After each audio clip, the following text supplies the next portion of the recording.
Oh, hi Hello. there. Hi, Martin. Hi, Jason.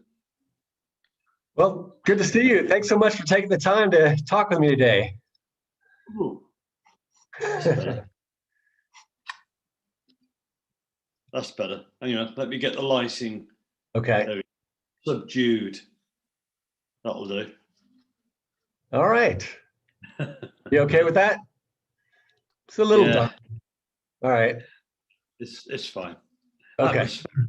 Yes. So you've got a new album out. It's Yeah, called MLB 50 Years of Jethro Tull. yeah. And I've listened to it a couple times now, both discs, and I would say it's a guitar lover's delight. A lot of great guitar Okay. playing on there. Um, the first side is the band, and the second side is mostly acoustic, although you threw some bonus tracks in there, some live bonus tracks of the band. When did the album actually come out? I sold it at gigs in 2019 because we did a 50 years anniversary tour with Dee Palmer, Clyde Bunker, and the girls, and this was a sort of a special CD only available at the gigs as a sort of little Incentive? big special, and it was a very limited amount, so they're gone. And somebody heard about the CD and said, "Look, we want to release it." And I went, "Well, okay, but let's add 4 bonus tracks, make it something a bit different." So essentially, it's been around for a year, but in tiny quantities, and now it's obviously uh, available everywhere and slightly expanded. Right. So you joined up with Jethro Tull before the second album came out. So not an original member, but very close. How did that Yeah. come about? I mean, were you playing? Well, we met, Jethro Tull and my band met in '68 in a club near here where I live, near Plymouth, in the UK, and we had a lot in common because me and Mick got on really well. Mick's a great player. I was a big fan of his playing, and then my flute playing and Ian's flute playing was both in the Roll and Kirk style, so we had a lot in common. And then when Mick left the band 2 or 3 months later, that they remembered me and asked me to audition. I got shortlisted with Tony Iommi and Mick Taylor. They chose Tony at first. Tony didn't particularly like the music. So I was next on the list, and here I am.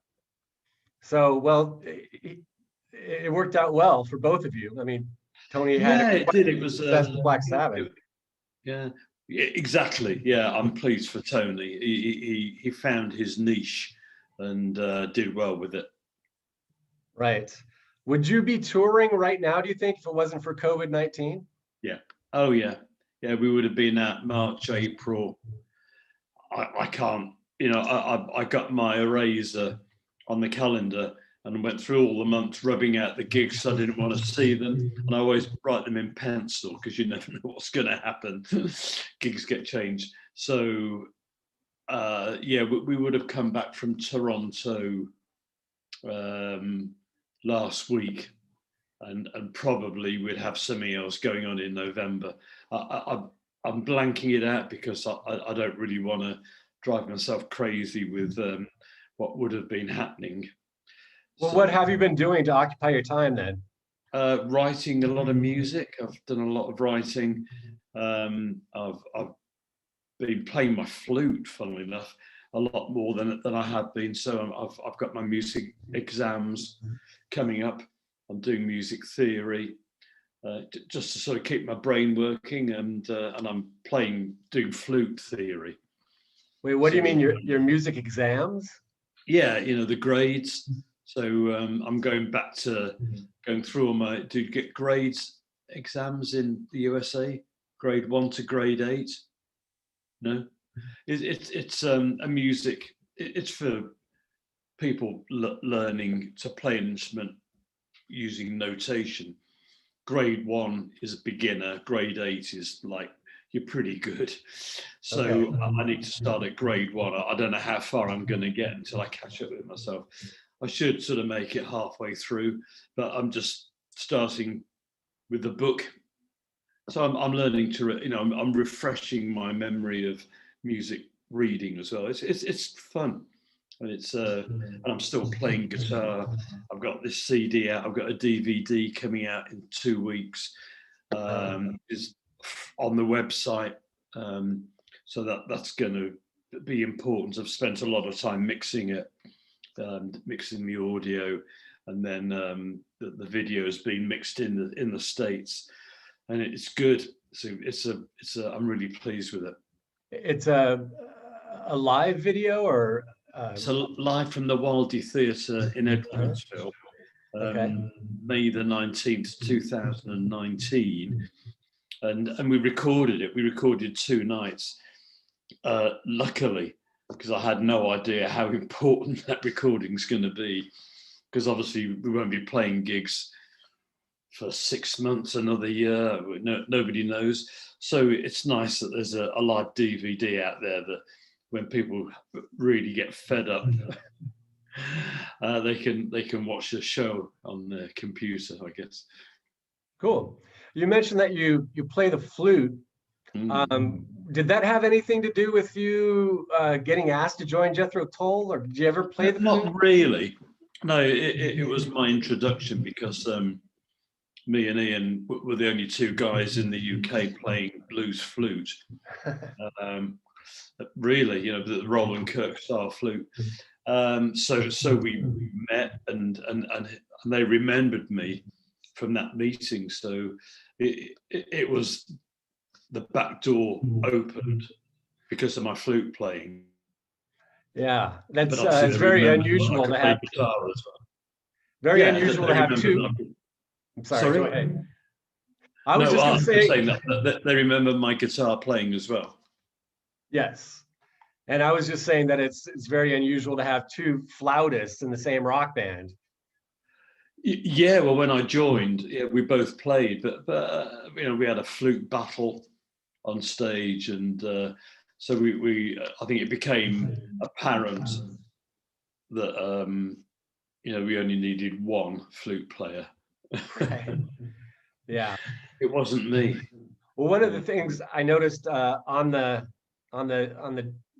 new release is that there isn't any flute playing. At least I don't remember. And it's kind of nice to hear all those Jethro Tull songs without the flute. Yeah. You can hear the lyrics better. I'm sorry? I have to correct you there. Oh, there is? I play flute on Under Wraps. Okay. At the very end. It's quite, I put a distortion on it, so it sounds a bit edgy. It sounds like a keyboard, but it's flute.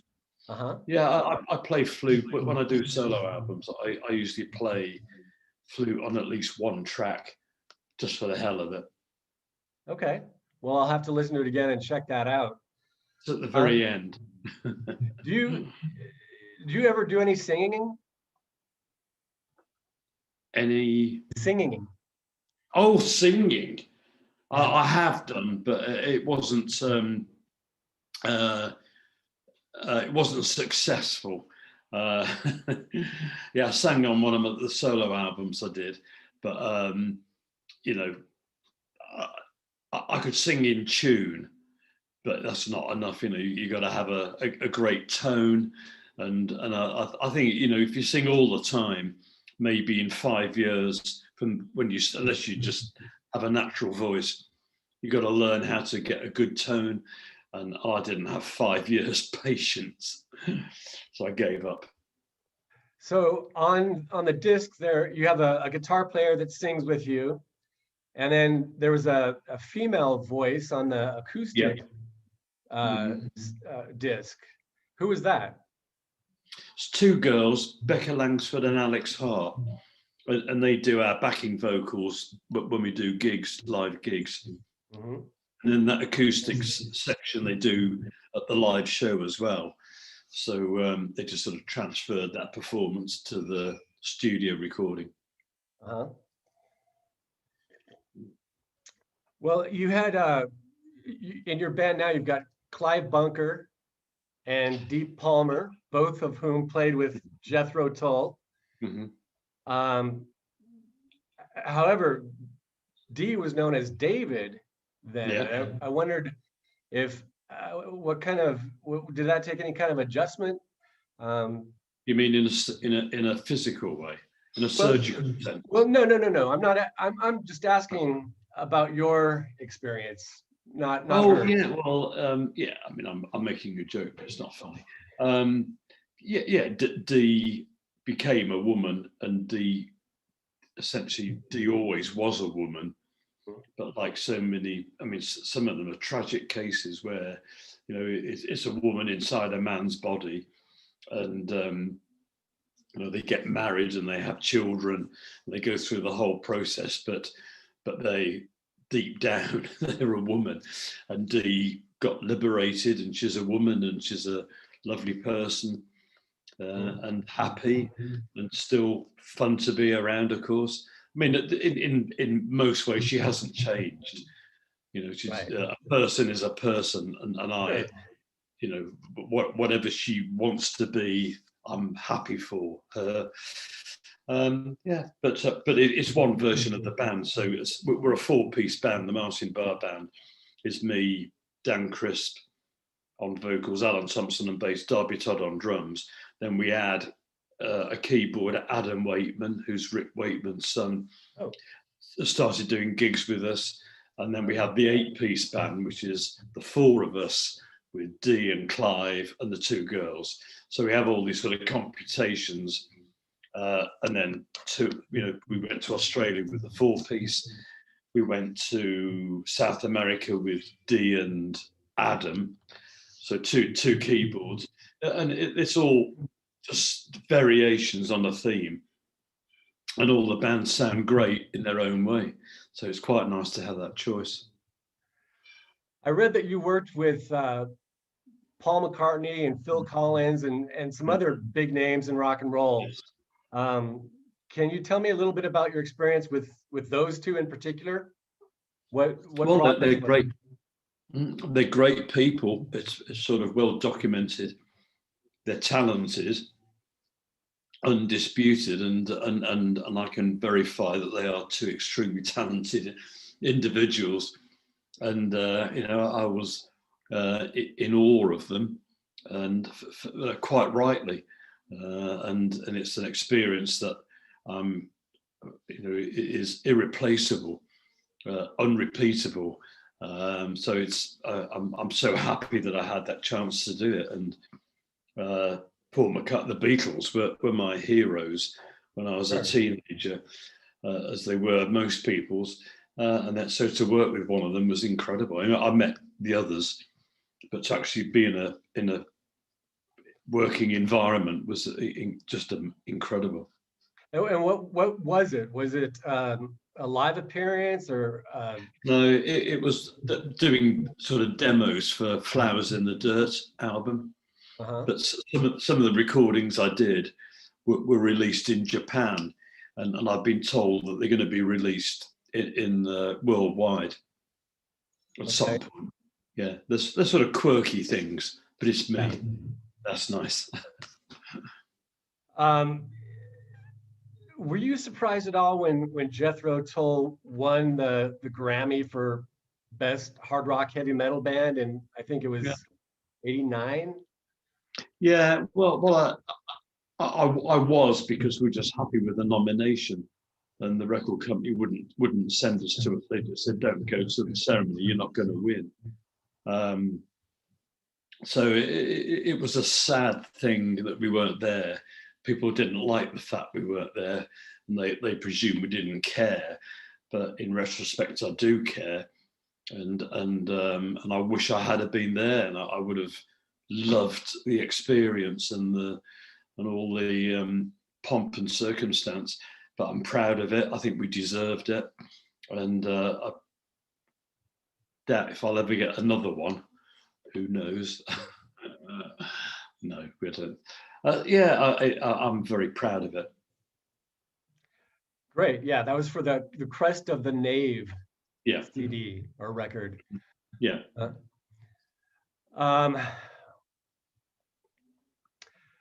Well,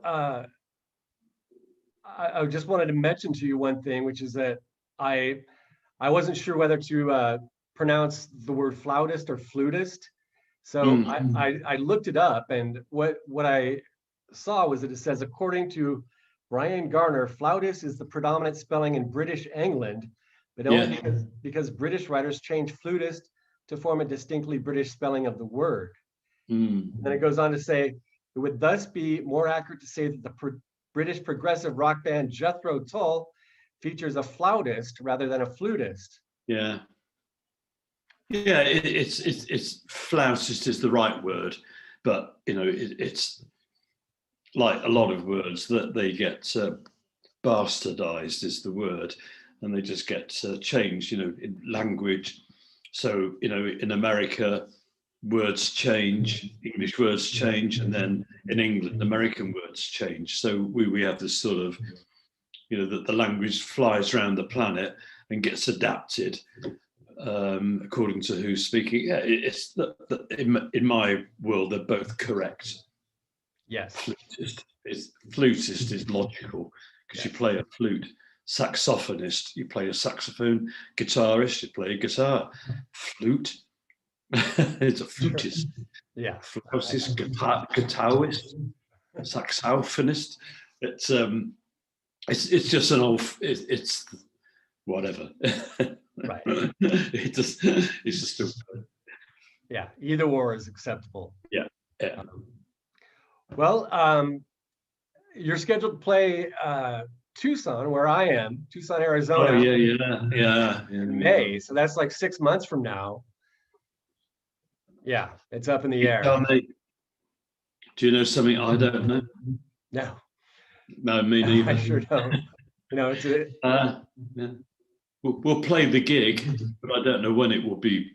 When it will be, we will play it. It just gets pushed back, and it might get pushed back again. It might not. There's nobody on the planet who knows. No politician, scientist, or musician knows. Right. Yeah. I mean, maybe you'll be allowed to tour. Maybe there will be a vaccine, but it's hard to imagine that it won't at least affect the attendance. You know. Well, yeah, exactly. Yeah. So you know that there's a lot of variables in there that they might allow the concert. Then the bands have to want to do it and accept the risk, and then the audience have to accept the risk. So, and at the end of the day, whatever happens is that it's down to personal risk, what you're prepared to do and prepared not to do. Right. Well, thank you again for taking the time. You've got a new album. It's called MLB, 50 Years of Jethro Tull.